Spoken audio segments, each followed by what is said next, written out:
Hi, Ken Coles here, Farming Smarter. We spent a lot of time this summer together in our field tours and had a great opportunity to show off our plots, but as soon as harvest hits, we tend to get busy and we no longer see farmers. They're busy harvesting their crops and we're actually busy harvesting ours. We're looking forward to an opportunity to give you a glimpse of the work that we do behind the scenes at harvest time. You took a look at the small plot combine. We are currently harvesting a demonstration plot for Secan, so multiple varieties of wheat and barley and triticale, oats.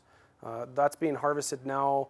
Although those are not research plots, we're harvesting them for our client, Secan, so that they can get some samples and some ideas of the performance of their varieties in southern Alberta, and they're going to get some subsamples of those actual plots and test for things like quality traits and protein and any disease infestation. So that's what's happening today. And inside of our Quonset here, you'll see that we've got, you know, thousands of paper bags full of grain.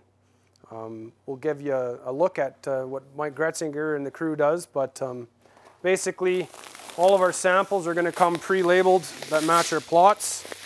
So we keep it pretty simple, just with our plot labels that identifies what the treatment is, what the plot number is, and what trial it is. We have trials of our own, we have contract trials. Well, it's actually a bit of a big job keeping all of these straight. We haven't quite gone fancy like some of the other organizations that actually have barcode readers, but we don't have enough plots to quite warrant that yet. But once we'll have a sample in the shop, typically we'll make sure that they're all dried to the same degree, and then we'll process them for, obviously the most important will be yield.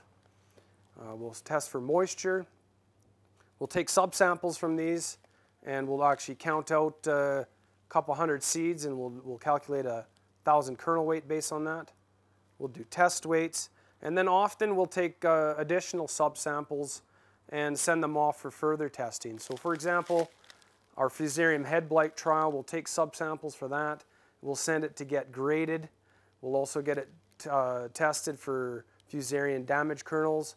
And even furthermore, these samples will be ground up and sent to an even more specialized lab that tests for the mycotoxin, the various types of DON that are present in Fusarium infected seeds. So depending on the trial and depending on what we're looking at, it's quite a complicated system trying to keep everything in order.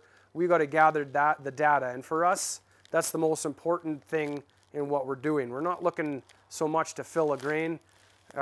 We're looking for some good data, so that means that the variance among our reps is small enough that we can consider the data valid and that it's beyond the variability in the soil itself. So once we have all of that data into our system, we'll run some series of statistics. We'll remove the outliers, things that really don't fit the data package. So it's quite a bit of work throughout the winter months for us analyzing these data. Once we do that, then it's a lot of time in front of the computer, writing up the reports, making graphs, and then putting it into a usable form so that that information gets out to you, the farmer. One of our most important means of getting that data out is actually our Farming Smarter magazine. So lots of times we'll have articles written and in a easily understandable form so that the data that is produced at our site here can get out to the field, and that best management practices can be adopted by all the farmers. We have lots of different types of trials, and obviously we're really interested in getting that information out to producers, and depending on what the trial is, it'll come in various forms. You won't necessarily go to our website and get every plot data that comes out of our sites, but the information will be available. So for example, on our regional variety trials, this is the data that actually goes into the seed guide. So that's accessible through their publication or online at seed.ab.ca. If we're doing contract trials for, say, a chemical company or a seed company such as Dow or DuPont or Becker Underwood, often that data will go into their product registration process. So it's data that's required. It's locally generated data that goes to, say, registering a product through a government agency such as the PMRA or CFIA. We have various other trials where, say, we're collaborating with Agriculture and Agri-Food Canada. For example, our winter wheat project with Dr. Brian Barris. That data that we get from this trial, he'll get and lump it together with all of the data of the sites that he has across Western Canada. So that will eventually end up in a scientific journal. And then hopefully we're doing a good job of writing articles that are sort of more in layman's terms for the general farmer that is easily understandable, so you don't actually have to go out and read a scientific paper to understand what the key results of the work was. So when we're harvesting plots, and the one that we're looking at here is actually a single rep demo, usually we have 4 replicates. We seed our plots to actually about 9 meters, and then we put in a winter wheat pathway and then trim our plots back to about 8 meters. That gives us access to the trials, and it's great for touring, so we can walk people through and look at the different treatments. When it comes to harvest, what we've been doing is using the combine that follows our GPS guided lines that are really quite nice and straight, and we'll trim off about a meter, meter and a half in front of each plot. So we'll end up with an actual harvested plot of about 5.5 to 6 meters long. The reason that we trim is that it sort of helps eliminate the edge effects that will come from being exposed to the weather on the outside edges, and it also gives us a more manageable sample size.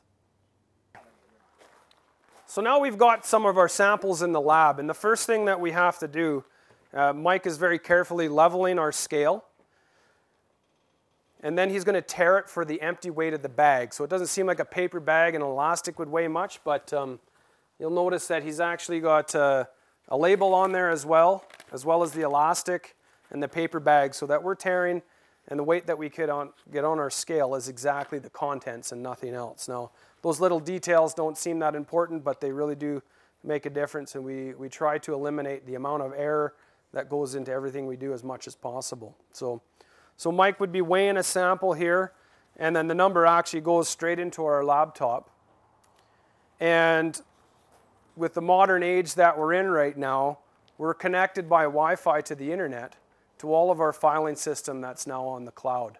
So the fact that we don't have to transfer data from paper to handheld and all that sort of stuff really eliminates a lot of human potential error, either just accidentally punching the wrong number, and then the fact that we're always working off the same data file. So a lot of work goes behind the scenes trying to figure out exactly, what's the best way to take care of this data, because the data is gold for us. The data means everything, and without it, we don't need the farm and we don't need the equipment. This is really the magic behind a lot of the research that we do.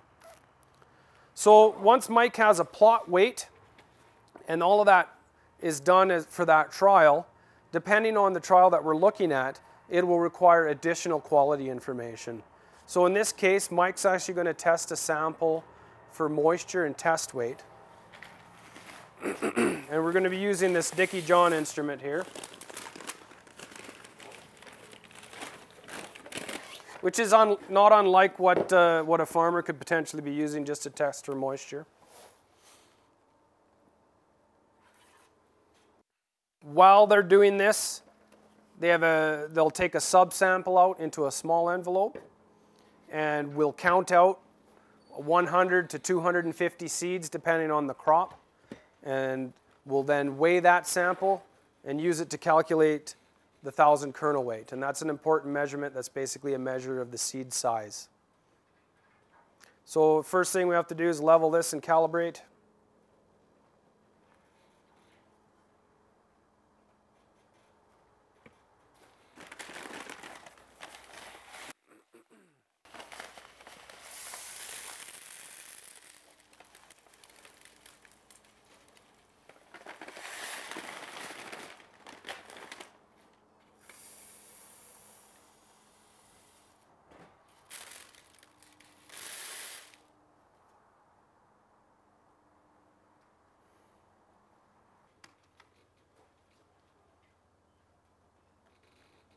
After that, it's all repetitive.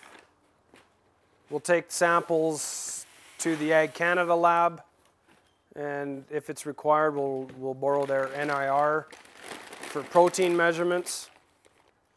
So what Mike's doing right now is actually counting out seeds for our kernel weights, and this is actually a practice that I think farmers should consider getting into doing themselves when they're seeding in the spring. It's the same process as to identify your 1,000 kernel weight.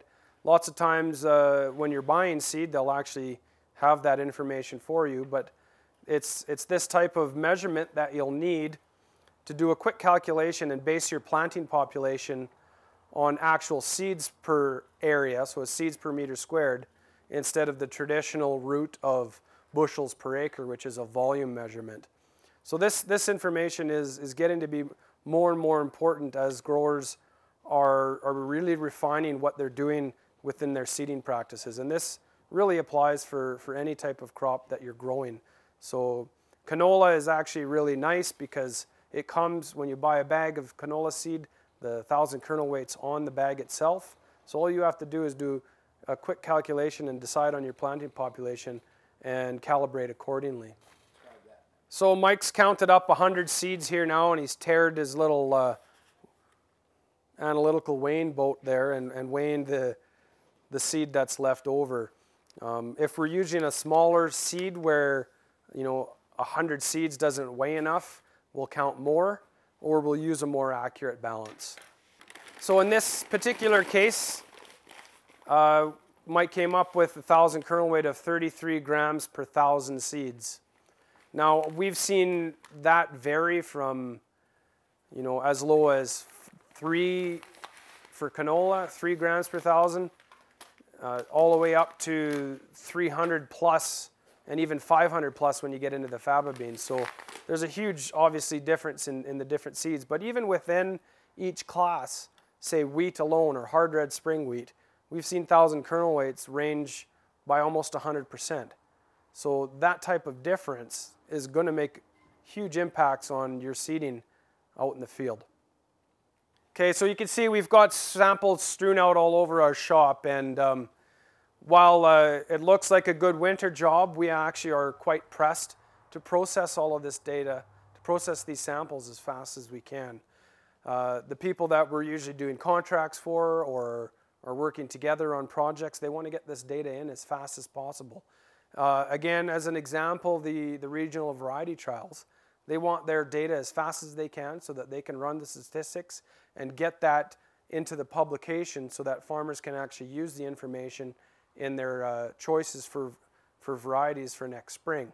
And that's the case for almost all of our data. We want to be pretty much through this processing the samples so that we actually are spending more time in the office throughout the winter, running the statistics, trying to figure out exactly what the results are and what they mean so that we can get those into publications as well. So I think currently in here we probably have around 3,000 samples that we're looking to process.